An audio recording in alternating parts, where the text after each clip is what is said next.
Hello' everyone, আপোনালোকক মোৰ চেনেলটোলৈ স্বাগতম জনাইছোঁ। পোনপ্ৰথমে আপোনালোকক পোহৰৰ উৎসৱ দীপাৱলীৰ বহুত শুভেচ্ছা জনালোঁ। লগতে সৰু সৰু কণমানিহঁতক আজি শিশু দিৱস উপলক্ষে বহুত মৰম যাচিলোঁ।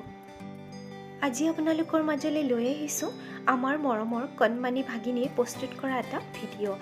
আশা কৰোঁ তাইক আপোনালোকে বহুত মৰম দিব আৰু আশীৰ্বাদ দিব। আহক পলম নকৰি আমি ভিডিঅ'টোলৈ আগবাঢ়োঁ। मैं आज फलों का सलाद बना रही हूँ। ये है क्रीम, ये है चीनी और ये है थोड़े ड्राई फ्रूट्स और ये है थोड़े फ्रूट्स। ये पपाया